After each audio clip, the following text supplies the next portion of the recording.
Hi, ഇനി നമ്മൾ മെഴുക്കുവരട്ടി ഉണ്ടാക്കാൻ പോവുക കേട്ടോ. എന്ത് മെഴുക്കുവരട്ടിയാണെന്ന് പറയുവാണെങ്കിൽ പയറ് മെഴുക്കുവരട്ടിയാണ് വെക്കാനായിട്ട് പോകുന്നത്. മെഴുക്കുവരട്ടിക്കായിട്ട് വറ്റൽമുളക് ക്രഷ് ചെയ്തതാണ് ചേർത്തിരിക്കുന്നത്. അങ്ങനെ ചേർക്കുവാണെങ്കിൽ മെഴുക്കുവരട്ടിക്ക് രുചി കൂടും. അതിൻ്റെ അകത്തേക്ക് ഇപ്പം അമ്മ പയറ്, ഉള്ളി അരിഞ്ഞത്, തേങ്ങാക്കൊത്ത് ഇത്രയും ചേർത്തിട്ടുണ്ട്. ഇനി അല്പം മഞ്ഞൾപ്പൊടി, അല്പം ഉപ്പുപൊടിയും കൂടെ ചേർത്ത് നന്നായിട്ട് നമുക്ക് ഇളക്കിയെടുക്കാം. അധികം ആഡംബരങ്ങളൊന്നുമില്ലാത്ത ഒരു സിമ്പിൾ മെഴുക്കുവരട്ടിയാണ് ഉണ്ടാക്കിയെടുക്കുന്നത്. അപ്പം നമ്മൾ മെഴുക്കുവരട്ടി വെക്കുമ്പോഴേ അതിൻ്റെ അകത്ത് തേങ്ങാക്കൊത്ത് അരിഞ്ഞിടുവാണെങ്കിൽ നല്ലതാണ്, നല്ല ടേസ്റ്റാണ് മെഴുക്കുവരട്ടിക്ക്. പിന്നെ അതുപോലെ തന്നെ മുളക് പൊടി ഉപയോഗിക്കാതെ വറ്റൽമുളക് ഒന്ന് പൊടിച്ച് ചേർക്കുവാണെങ്കിൽ നന്നായിരിക്കും. ഒരുപാട് പൊടിഞ്ഞു പോകരുത് കേട്ടോ. ആ രീതിയിൽ ചേർക്കുവാണെങ്കിൽ നല്ല ടേസ്റ്റി ആയിട്ടുള്ള മെഴുക്കുവരട്ടി നമുക്ക് ഉണ്ടാക്കാനായിട്ട് പറ്റും. ഇതിപ്പോൾ നിങ്ങൾ വിചാരിക്കും ആർക്കും അറിയാത്ത കാര്യമാണ് ഈ കൊച്ചു പറയുന്നതെന്ന്. ചിലർക്ക് പക്ഷേ ഈ രീതിയിൽ എന്ന് വെച്ചാൽ വറ്റൽമുളക് ചേർക്കുന്നതിന് പകരം മുളക് പൊടി ചേർക്കാറുണ്ട്. അപ്പം അവർക്ക് വേണ്ടിയിട്ടാണ് ഞാനീ പറയുന്നത് കേട്ടോ.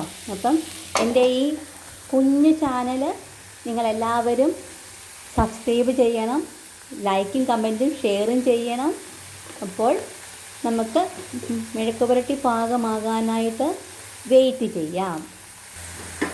ഇവിടെ അടുത്ത അടുപ്പിൽ ബീട്രൂട്ട് വേവുന്നുണ്ട് പച്ചടി വെക്കാനായിട്ടാണ്. അപ്പം ബീട്രൂട്ടും പച്ചമുളകും വെള്ളം ഒഴിച്ച് അല്പം ഉപ്പൂടിട്ടിട്ട് വേവിക്കാൻ വെച്ചിട്ടുണ്ട്. ഇനി അതിൻ്റെ അകത്തേക്ക് ഇച്ചിരി ഇഞ്ചി അരിഞ്ഞത് ചേർക്കണം. ഇത് ബീട്രൂട്ടിനായിട്ട് തേങ്ങ തിരുമ്മി വെച്ചിരിക്കുകയാണ്. തേങ്ങ തിരുമ്മിയതും കൊച്ചുള്ളിയും കൂടാണ് അരച്ചെടുക്കാനായിട്ട് പോകുന്നത്. അത് നല്ല പേസ്റ്റായിട്ട് അരച്ചെടുക്കണം. നമ്മൾ 2 ഐറ്റമാണ് ഒരേ സമയം ഉണ്ടാക്കിക്കൊണ്ടിരിക്കുന്നത്. ഒരെണ്ണം പയറ് മെഴുക്കുവരട്ടി, ഇപ്പുറത്ത് ബീട്രൂട്ട് പച്ചടി. ഇനി ബീട്രൂട്ട് പച്ചടിക്കകത്തേക്ക് അരപ്പ് ചേർക്കാൻ പറ്റും. അപ്പോൾ അരപ്പിൽ എന്തൊക്കെയാണ് നമ്മൾ ചേർത്തേ? കൊച്ചുള്ളിയും തേങ്ങായും മാത്രമേ ചേർത്തിട്ടുള്ളൂ. ചിലർക്കാണെങ്കിൽ ജീരകം ചേർക്കും ചില സ്ഥലങ്ങളിലൊക്കെ. ഞങ്ങളിവിടെ ജീരകം ചേർക്കാറില്ല, കൊച്ചുള്ളി മാത്രമേ അരച്ച് ചേർക്കാറുള്ളൂ. ഇനി ഇത് പച്ചമണം മാറുന്നത് വരെ നന്നായിട്ട് വേവണം. ഒരു കാര്യം ശ്രദ്ധിച്ചോണം, ഇത് തിളയ്ക്കണ്ട കേട്ടോ. ഇത് നന്നായിട്ട് ചൂടാക്കിയാൽ മതി. നമുക്ക് ഇളക്കിക്കൊണ്ടിരിക്കാം. നന്നായിട്ട് ചൂടായി കഴിഞ്ഞതിന് ശേഷം നമുക്ക് ഇതിൻ്റെ അകത്ത് കട്ടത്തൈര് ഒഴിക്കണം. കട്ടത്തൈര് ഒഴിച്ച് നന്നായിട്ട് കടുക് വറുത്ത് ചേർത്താൽ മതി. പച്ചടി റെഡിയായി. തൈര് ചേർക്കാനായിട്ട് തുടങ്ങുകയാണ്.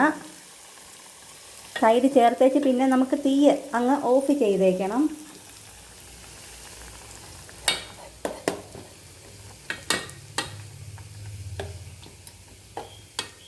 നന്നായിട്ട് ഇളക്കി കൊടുക്കാം. പച്ചടിക്ക് വേണ്ടി തൈരെല്ലാം ഒഴിച്ച് റെഡിയാക്കിയിട്ടുണ്ട്. ഇപ്പുറത്താണെങ്കിൽ മെഴുക്കുവരട്ടി മൂത്ത് തുടങ്ങി. കുറച്ചുകൂടെ ഒന്ന് മൂത്ത് വരാനുണ്ട്. ഇത് പച്ചപ്പയറാണ് കേട്ടോ, അതാണ് ഇങ്ങനെ പച്ച നിറത്തിലിരിക്കുന്നത്. ഏതെത്ര മൂത്താലും ഈ ഒരു പച്ച കളറിൽ തന്നെ ഇരിക്കും. എന്നാലും ഒന്നുകൂടെ നമുക്കൊന്ന് മൂപ്പിച്ചെടുക്കാം. പച്ചടിക്ക് കടുക് ഇറക്കാനായിട്ട് പോവാണ്. ഓയിലൊഴിച്ചു, കടുകിടാനായിട്ട് പോവാം. കടുകിട്ട് കറിവേപ്പില,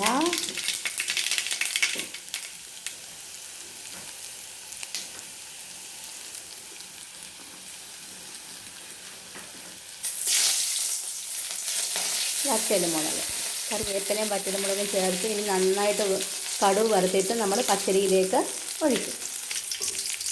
കടുക് വറുത്തതിനെ എടുത്ത് പച്ചടിക്കകത്തേക്ക് ഒഴിക്കാൻ പോവുകയാണ്.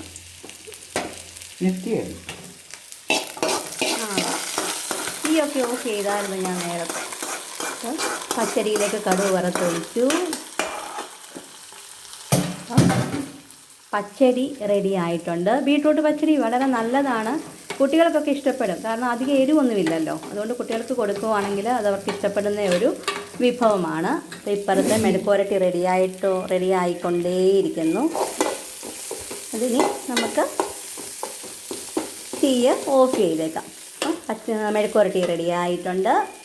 തീ ഓഫ് ചെയ്തു. ഇപ്പുറത്ത് ബീട്രൂട്ട് പച്ചടി റെഡി ആയിട്ടുണ്ട്. അപ്പം ഞാൻ വീണ്ടും വരുന്നതാണ്. Tata, bye bye, see U.